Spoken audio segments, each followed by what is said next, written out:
Hello friends, welcome to my channel. ഇന്ന് ഞാൻ നിങ്ങളായിട്ട് ഷെയർ ചെയ്യാൻ പോകുന്നത് പെട്ടെന്ന് ഉണ്ടാക്കാൻ പറ്റിയ ഒരു അപ്പം റെസിപ്പിയാണ്. ഈ അപ്പം ഉണ്ടാക്കാൻ അരിയോ അരിപ്പൊടിൻ്റെയോ ഒന്നും ആവശ്യമില്ല. ഞാനിത് ഉണ്ടാക്കുന്നത് റവ വെച്ചിട്ടാണ്. അപ്പോൾ നമുക്ക് നോക്കാം ഇത് എങ്ങനെയാണ് ഉണ്ടാക്കുന്നതെന്ന്. അപ്പോൾ ആദ്യം തന്നെ ഞാൻ 2 കപ്പ് റവ എടുത്തിട്ടുണ്ട്. റോസ്റ്റഡ് റവ എടുക്കണമെന്ന് നിർബന്ധമൊന്നുമില്ല. ഞാൻ എടുത്തിട്ടുള്ളത് റോസ്റ്റഡ് അല്ലാത്ത റവയാണ്. ഇനി ഇതിലേക്ക് ഞാനൊരു 5 ടേബിൾ സ്പൂൺ ഗോതമ്പ് പൊടി ചേർത്ത് കൊടുക്കുന്നുണ്ട്. ഗോതമ്പ് പൊടിക്ക് പകരം നിങ്ങൾക്ക് മൈദ വേണമെങ്കിൽ അതും യൂസ് ചെയ്യാം. ഇനി ഇതിലേക്ക് 1 ടീസ്പൂൺ ഇൻസ്റ്റൻറ്റ് ഈസ്റ്റാണ് ഞാൻ ചേർത്ത് കൊടുക്കുന്നത്. അടുത്ത ഇതിലേക്ക് 2 ടീസ്പൂൺ പഞ്ചസാര ഞാൻ ചേർത്ത് കൊടുക്കുന്നുണ്ട്. ഇനി ഇതിലേക്ക് ആവശ്യത്തിന് ഉപ്പ് ആഡ് ചെയ്തിട്ട് നന്നായിട്ടൊന്ന് മിക്സ് ചെയ്ത് കൊടുക്കുക. ഇനി ഇതൊന്ന് അരച്ചെടുക്കാൻ വേണ്ടിയിട്ട് നമുക്ക് കുറച്ച് വെള്ളം ചൂടാക്കാൻ വെക്കാം. ഞാനൊരു 3 കപ്പ് വെള്ളം ചൂടാക്കാൻ വെച്ചിട്ടുണ്ട്. വെള്ളം അധികം ചൂടാവാൻ പാടില്ല, ഒരു നേരിയ ചൂടേ പാടുള്ളൂ. ഇനി നമുക്ക് നേരത്തെ റെഡിയാക്കി വെച്ച റവയുടെ മിക്സ് ഒന്ന് അരച്ചെടുക്കാം.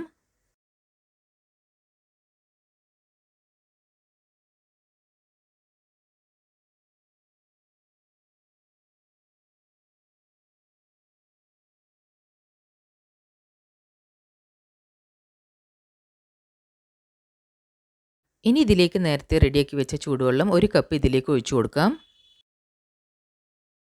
ഇനി ഇത് ഒരു സ്പൂൺ ഉപയോഗിച്ചിട്ട് നന്നായിട്ടൊന്ന് മിക്സ് ചെയ്ത് കൊടുക്കാം. വെള്ളം കുറവാണെന്ന് തോന്നുകയാണെങ്കിൽ 1 കപ്പ് വെള്ളം കൂടി ഇതിലേക്ക് ഒഴിച്ചു കൊടുക്കാം. വീണ്ടും നന്നായിട്ടൊന്ന് മിക്സ് ചെയ്യാം.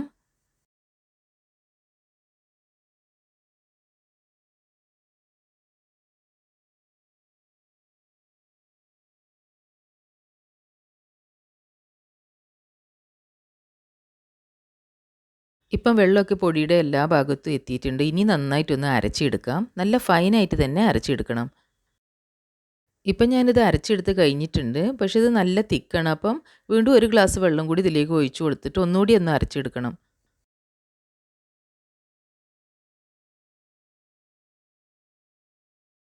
ഇത് നന്നായി അരച്ചെടുത്തതിൻ്റെ ശേഷം ഒരു ബൗളിലേക്ക് മാറ്റിയിട്ട് ഒരു അരമണിക്കൂർ റെസ്റ്റ് ചെയ്യാൻ വെക്കുക. എന്നാലിത് ശരിക്കും നന്നായിട്ട് പൊങ്ങി കിട്ടുള്ളൂ. ആ അരമണിക്കൂറിൻ്റെ ടൈം ഗ്യാപ്പ് കൊണ്ട് നമുക്ക് പെട്ടെന്ന് തന്നെ ഒരു മുട്ടക്കറി റെഡിയാക്കാം. വളരെ സിമ്പിളായിട്ടുള്ള ഒരു മുട്ടക്കറിയാണ് റെഡിയാക്കുന്നത്. അപ്പോൾ ഞാനിവിടെ ഒരു 5 എഗ്സ് ബോയിൽ ചെയ്ത് എടുത്തിട്ടുണ്ട്.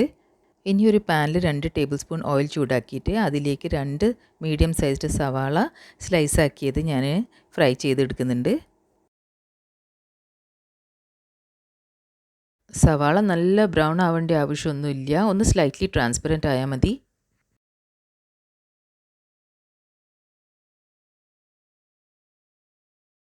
ഇനി ഇതിലേക്ക് ഒരു ചെറിയ കഷ്ണം ഇഞ്ചി ചെറുതാക്കി ചോപ്പ് ചെയ്തിട്ട് ഇതിലേക്ക് ചേർത്ത് കൊടുക്കാം. ഇനി ഇതിലേക്ക് ഞാനൊരു 8 വെളുത്തുള്ളി ഞാൻ ചേർത്ത് കൊടുക്കുന്നുണ്ട്. വെളുത്തുള്ളിയും ക്രഷ് ചെയ്യേണ്ട ആവശ്യമൊന്നുമില്ല, ഇങ്ങനെ തന്നെ ഇട്ട് കൊടുത്താൽ മതി. ഇനി ഇതൊക്കെ നന്നായിട്ടൊന്ന് ഇളക്കി കൊടുക്കുക. ഇതിൻ്റെ പച്ചച്ചൊവ എന്ന് മാറുന്നവരെ നന്നായിട്ടൊന്ന് ഇളക്കി കൊടുക്കുക. ഇനി ഇതെല്ലാം നന്നായിട്ടൊന്ന് ഫ്രൈ ആയി വരണം.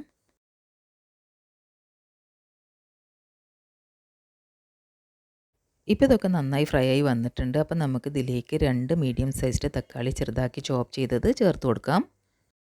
ഇനി ഇത് തക്കാളിയൊക്കെ നന്നായിട്ടൊന്ന് സോഫ്റ്റ് ആകുന്നവരെ നന്നായിട്ടൊന്ന് ഇളക്കി കൊടുക്കാം. ഇനി ഇതിലേക്ക് കുറച്ച് കറിവേപ്പിലയും കൂടി ചേർത്ത് കൊടുക്കാം. ഒരു 2 മിനിറ്റ് വരെ ഇതെല്ലാം നന്നായിട്ടൊന്ന് കുക്ക് ചെയ്തെടുക്കാം.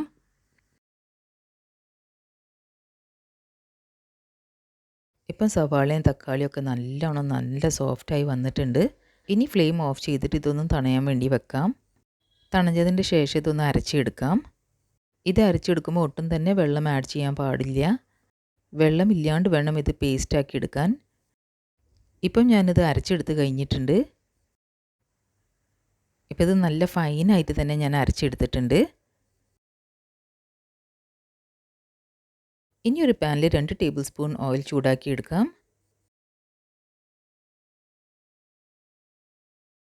ഓയിൽ ചൂടായി വരുമ്പോൾ അതിലേക്ക് 1/2 ടീസ്പൂൺ മഞ്ഞൾപ്പൊടിയും 1 ടീസ്പൂൺ മുളക് പൊടിയും കുറച്ച് ഉപ്പും കൂടി ആഡ് ചെയ്ത് കൊടുക്കുക. ഈ മസാലപ്പൊടികൾ ഇട്ടതിൻ്റെ ശേഷം പെട്ടെന്ന് തന്നെ ഫ്ലെയിം ലോ ആക്കി കൊടുക്കുക.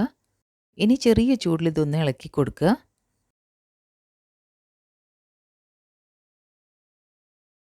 ഇനി നമ്മൾ നേരത്തെ ബോയിൽ ചെയ്ത് വെച്ച എഗ്സ് ഇതുപോലെ സ്ലിറ്റ്സ് ഇട്ടിട്ട് ഇതിലേക്ക് ഇട്ട് കൊടുക്കുക. ഇതൊന്ന് ഫ്രൈ ചെയ്തെടുക്കുക. ഇനി ഇതൊരു 2 മിനിറ്റ് വരെ നന്നായിട്ടൊന്ന് ഫ്രൈ ചെയ്തെടുക്കാം.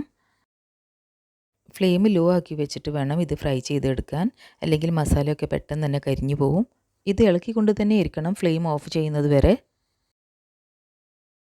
ഇപ്പോൾ ഈ എഗ്സൊക്കെ നന്നായി ഫ്രൈ ആയി വന്നിട്ടുണ്ട്. ഇനി ഇതൊക്കെ ഒരു പ്ലേറ്റിലേക്ക് മാറ്റാം. എഗ്സൊക്കെ മാറ്റി കഴിഞ്ഞതിന് ശേഷം അതേ ഓയിലിൽ കുറച്ച് കറിവേപ്പില ഇട്ട് കൊടുക്കാം. എന്നിട്ട് ഇത് ഫ്രൈ ചെയ്തെടുക്കാം. ഇനി ഇതിലേക്ക് നമ്മൾ നേരത്തെ റെഡിയാക്കി വെച്ച സവാളയുടെയും തക്കാളിയുടെയും ഇഞ്ചിടി വെളുത്തുള്ളിയൊക്കെ പേസ്റ്റ് ഇല്ലേ, അത് ഇതിലേക്ക് ആഡ് ചെയ്ത് കൊടുക്കാം. ഇനി ഇത് നന്നായിട്ടൊന്ന് ഇളക്കി കൊടുക്കുക. ഒരു 3-4 മിനിറ്റ് വരെ നന്നായിട്ട് ഇത് ഇളക്കി കൊടുക്കണം. ഇപ്പോൾ ഈ മസാലയൊക്കെ നന്നായിട്ട് ഫ്രൈ ആയി വന്നിട്ടുണ്ട്. ഇതിലേക്ക് സ്പൈസസ് ചേർത്ത് കൊടുക്കാം. ഞാനിവിടെ ഒരു 2 ടീസ്പൂൺ മുളക് പൊടി ഇട്ട് കൊടുക്കുന്നുണ്ട്. ഒരു 1/2 ടീസ്പൂൺ മഞ്ഞൾപ്പൊടി ഇട്ട് കൊടുക്കുന്നുണ്ട്. 1 ടീസ്പൂൺ മല്ലിപ്പൊടിയും ഇട്ട് കൊടുക്കുന്നുണ്ട്. പൊടികളൊക്കെ ഇട്ടതിൻ്റെ ശേഷം നന്നായിട്ടൊന്ന് മിക്സ് ചെയ്തെടുക്കുക. ഈ പൊടികളെ പച്ചച്ചൊവയൊക്കെ ഒന്ന് മാറുന്ന വരെ നന്നായിട്ടൊന്ന് ഫ്രൈ ചെയ്തെടുക്കണം. ഇപ്പോൾ ഈ മസാലയൊക്കെ നന്നായിട്ട് ഫ്രൈ ചെയ്ത് വന്നിട്ടുണ്ട്. ഇനി ഇതിലേക്ക് ഞാൻ 2 ടേബിൾ സ്പൂൺ തൈര് ചേർത്ത് കൊടുക്കുന്നുണ്ട്. അധികം പുളിയില്ലാത്ത തൈര് വേണം ചേർത്ത് കൊടുക്കാൻ. ഇനി ഇതെല്ലാം നന്നായിട്ടൊന്ന് മിക്സ് ചെയ്യുക. ഒരു 2 മിനിറ്റ് വരെ നന്നായിട്ടൊന്ന് ഇളക്കി കൊടുക്കുക.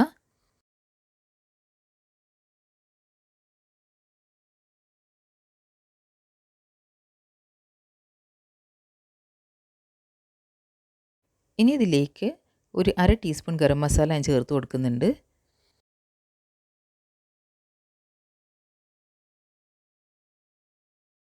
ഇനി ഇതിലേക്ക് 1 കപ്പ് വെള്ളം ചേർത്ത് കൊടുക്കുക. ഇനി നന്നായിട്ടൊന്ന് ഇളക്കി കൊടുക്കാം.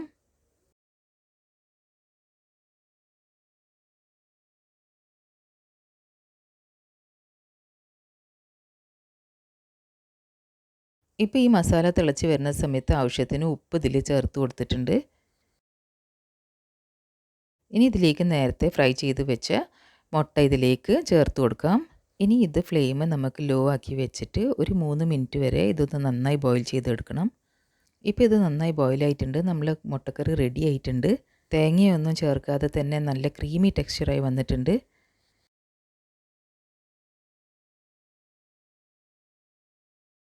ഇപ്പം അരമണിക്കൂറായിട്ടുണ്ട്. നമുക്കൊന്ന് അപ്പത്തിൻ്റെ മാവ് ചെക്ക് ചെയ്ത് നോക്കാം.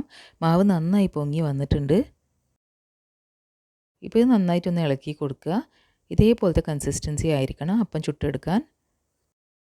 അപ്പം ചുട്ടെടുക്കാൻ വേണ്ടി ഞാനിവിടെ ഒരു പാൻ ചൂടാക്കിയിട്ടുണ്ട്. നിങ്ങൾക്ക് വേണമെങ്കിൽ അപ്പച്ചട്ടി യൂസ് ചെയ്യാം. ആദ്യം തന്നെ 2 ഡ്രോപ്പ് ഓയിൽ സ്പ്രെഡ് ചെയ്ത് കൊടുക്കാം. ഇനി 2 കയ്യിൽ മാവ് ഞാനിതിലേക്ക് ഒഴിച്ചു കൊടുക്കുന്നുണ്ട്. എന്നിട്ടൊന്ന് നേരിയതുപോലെ സ്പ്രെഡ് ചെയ്യുന്നേ ഉള്ളൂ.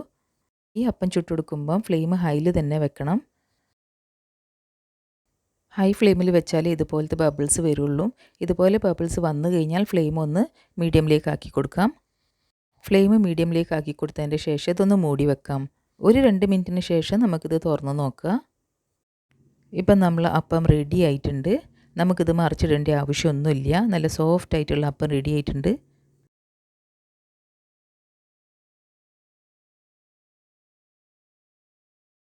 ബാക്കിയുള്ള മാവ് കൊണ്ടും ഇതേപോലെ തന്നെ ചുട്ടെടുക്കാം. വളരെ എളുപ്പത്തിൽ ഉണ്ടാക്കാൻ പറ്റിയ ഒരു അപ്പത്തിൻ്റെ റെസിപ്പിയാണിത്. നിങ്ങളെല്ലാവരും ഈ റെസിപ്പി ട്രൈ ചെയ്ത് നോക്കണം. എന്നിട്ട് നിങ്ങളെ ഫീഡ്ബാക്ക്സ് അറിയിക്കണം.